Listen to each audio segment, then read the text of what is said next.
It's my first e-bike.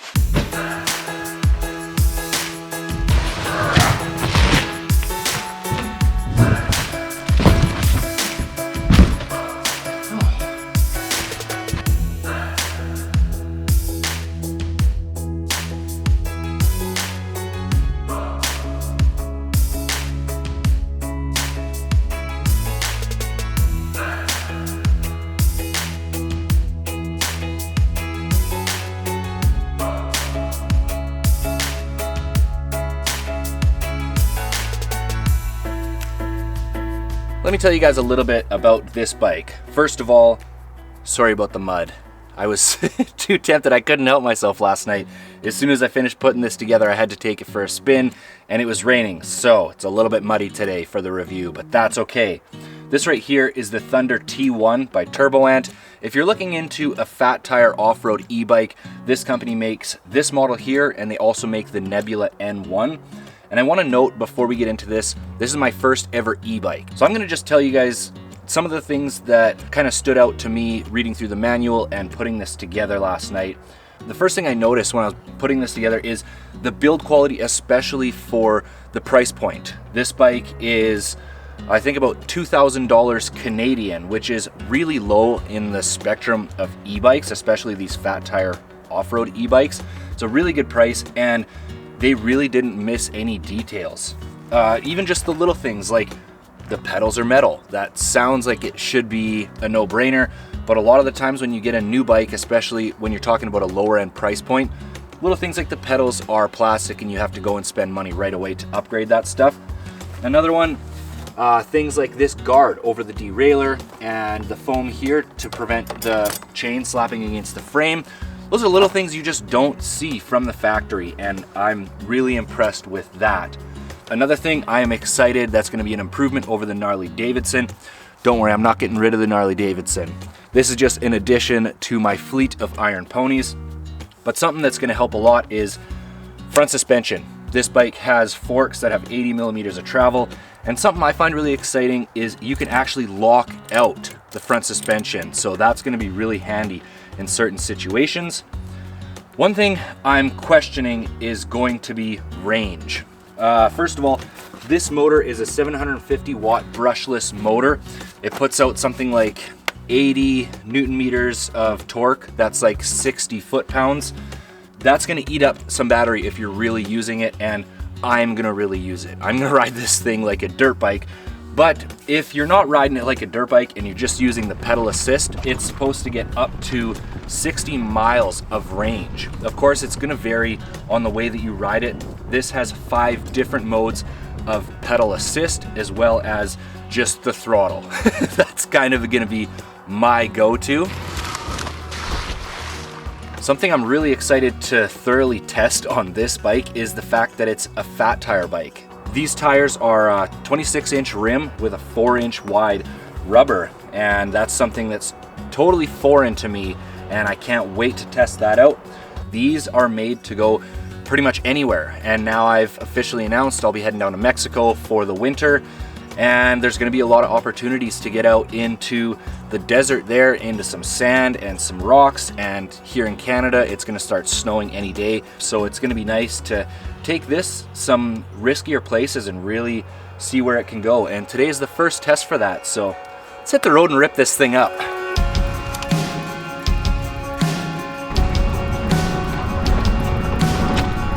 Oh yeah!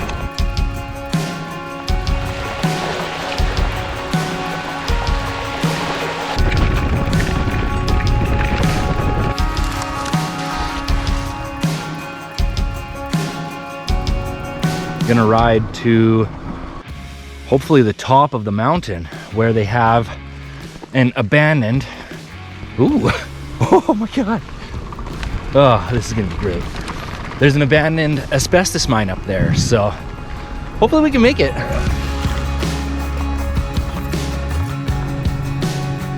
Oh god, it's so muddy. Holy smokes.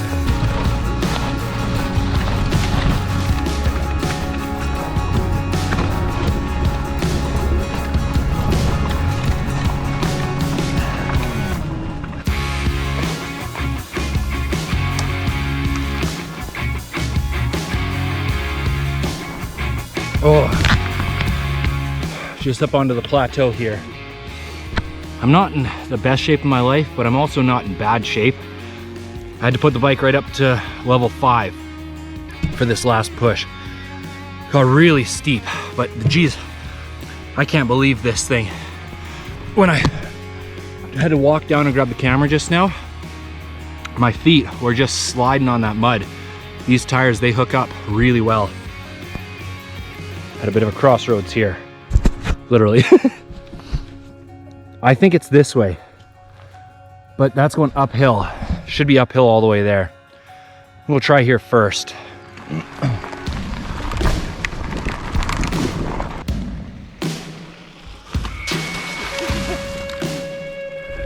Yeah, that's the wrong way.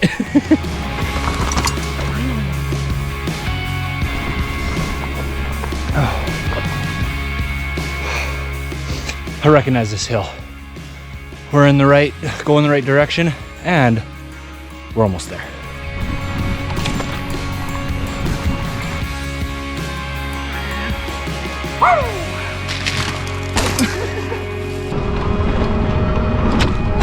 Oh yeah! Close call, you guys. Just jumped this gap. Look at this freaking gnarly gap.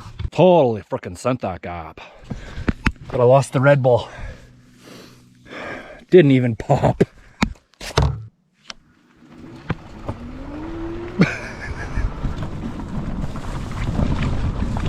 Oh man, look at this thing. Burnt up skidder. That's too bad. It's a lot of money. Something I'm really enjoying with this bike is the screen. It has so much information on it.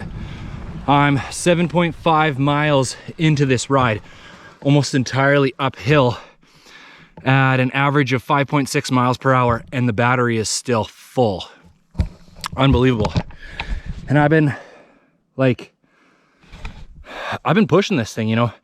Now that I'm up here on the flats, I'm kind of just staying on gear number, or pedal assist number 3, and it's friggin' awesome. Like flat or uphill, I actually don't even have to get off the seat. It's like the ultimate lazy person's bike, to be honest.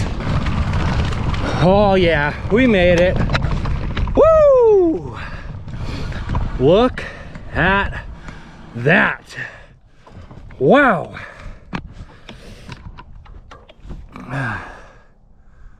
Holy smokes.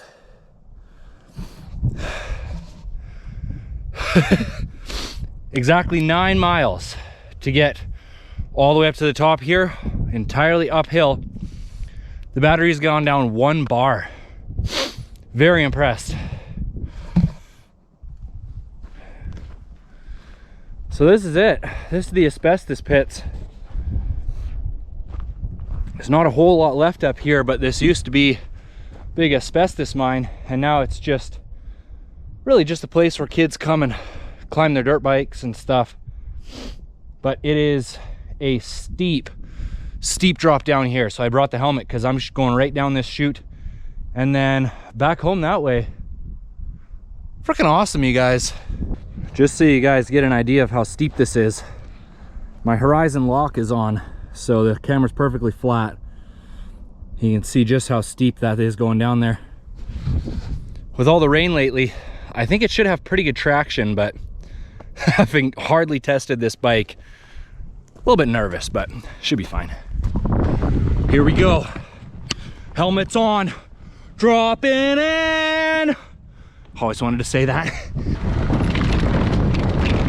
Here we go.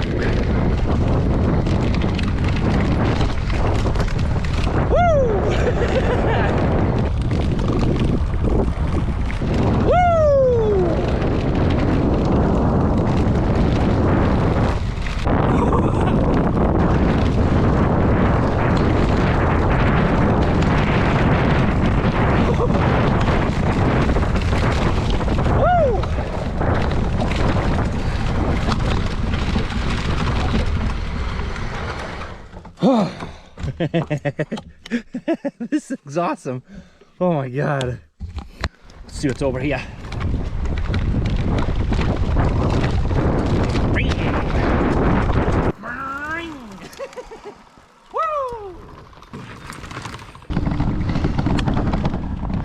shortcut. Oh geez, bit of a trench at the bottom of this one.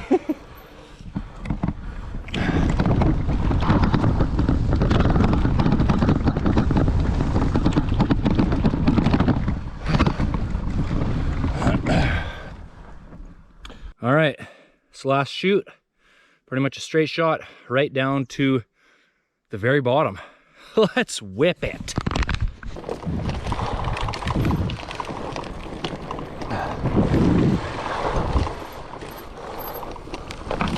Oh yeah, here we go.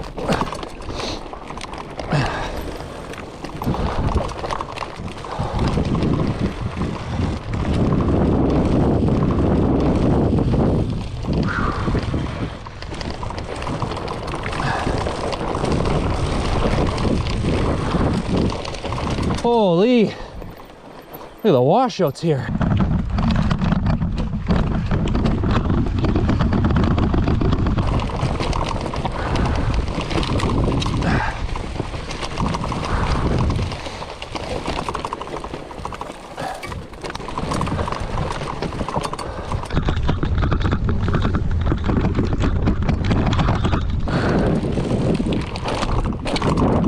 There it is.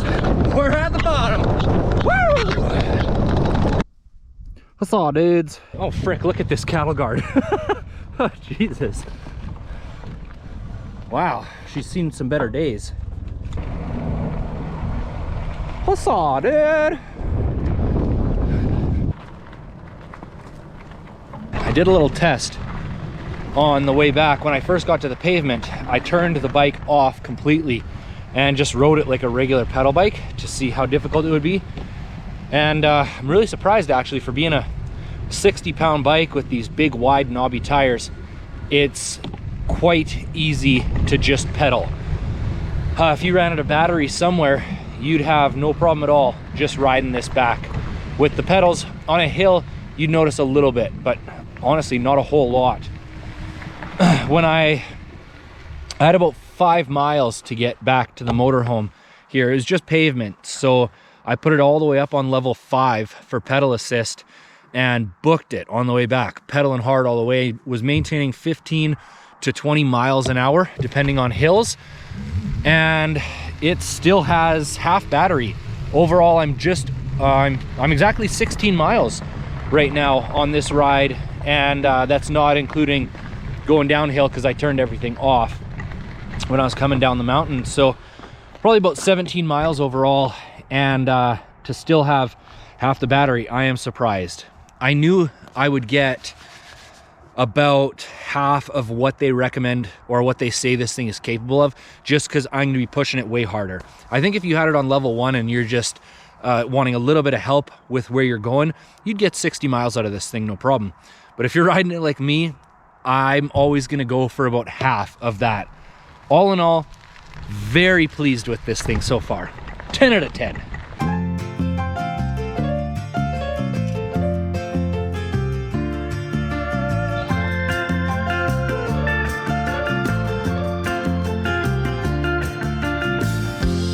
I'll be saved by rock and roll. You can take my money, steal my car and sell my clothes. You can take the shoes I'm in, go on and take everything.